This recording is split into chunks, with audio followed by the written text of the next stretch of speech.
খবর শুনছেন বেঙ্গল ময়দান news channel থেকে। আমি দেবাশিস পাল। জানাবো আজকের কয়েকটি তাজা খবর। শুরুতে হেডলাইন। বাংলাদেশে আবারও সংখ্যালঘু হিন্দুদের উপর হিংসার ঘটনা সামনে এলো।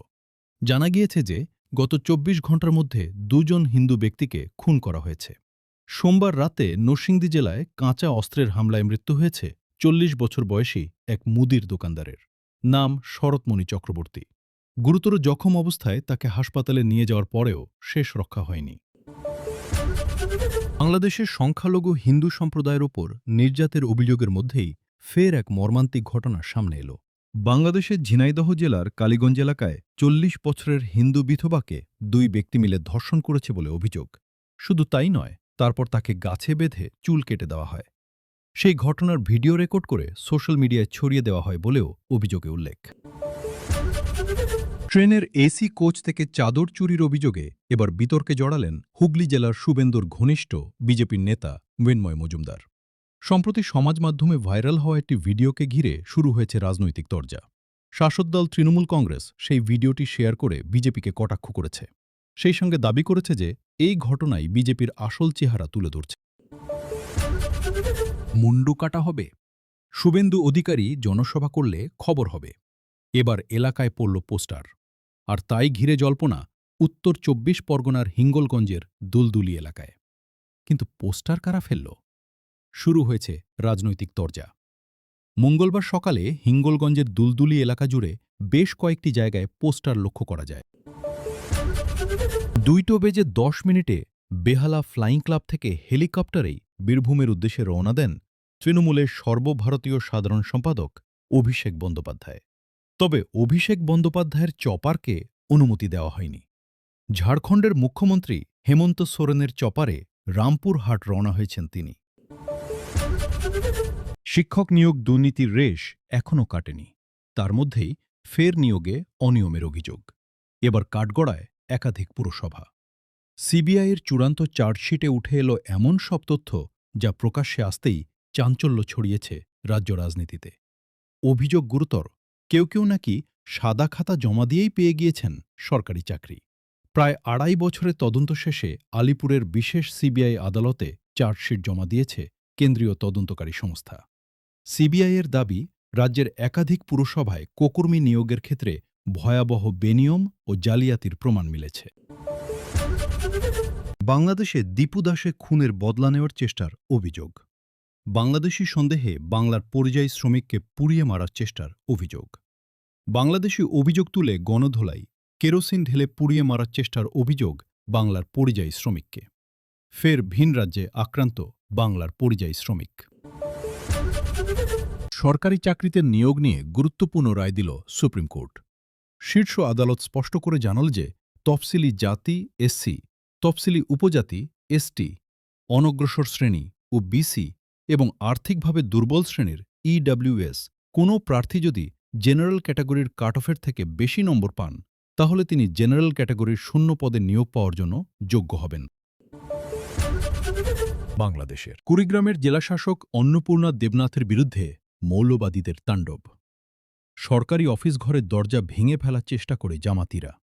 জানা গিয়েছে, সম্প্রতি নির্বাচনের মনোনয়ন বাতিল হয়েছিল কুড়িগ্রাম ৩ আসনের জামাত প্রার্থীর মাহবুবুল আলম সলেহির।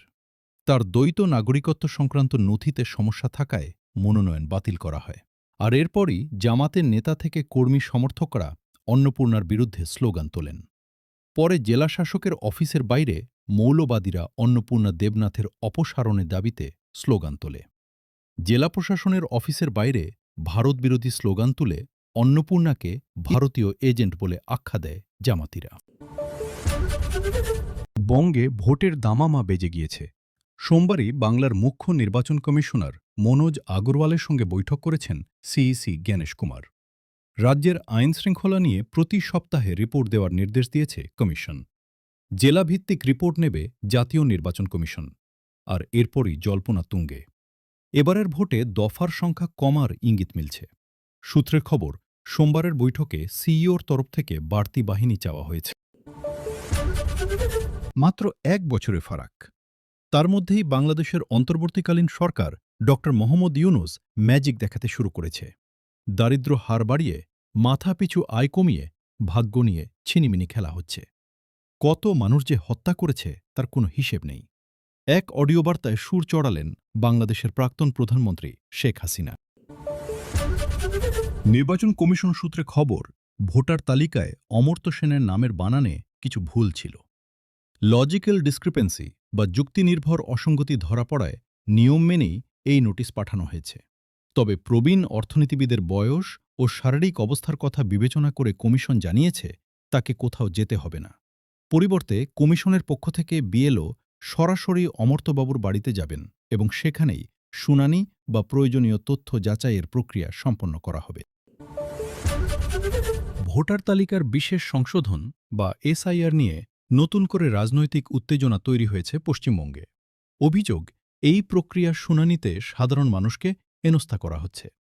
এই পরিস্থিতিতে সুপ্রিম কোর্টে যাওয়ার কথা ঘোষণা করলেন মুখ্যমন্ত্রী মমতা বন্দ্যোপাধ্যায়। প্রয়োজনে তিনি নিজেই সাধারণ মানুষের হয়ে শীর্ষ আদালতে সওয়াল করবেন বলে জানিয়েছেন। পশ্চিমবঙ্গ পুলিশের বর্তমান ডিরেক্টর জেনারেল রাজীব কুমারের মেয়াদ শেষ হচ্ছে আগামী ৩১ জানুয়ারি। এই শূন্যপদ পূরণে রাজ্য সরকার ইতিমধ্যেই সম্ভাব্য প্রার্থীদের একটি তালিকা বা প্যানেল ইউনিয়ন পাবলিক সার্ভিস কমিশনের কাছে পাঠিয়েছিল।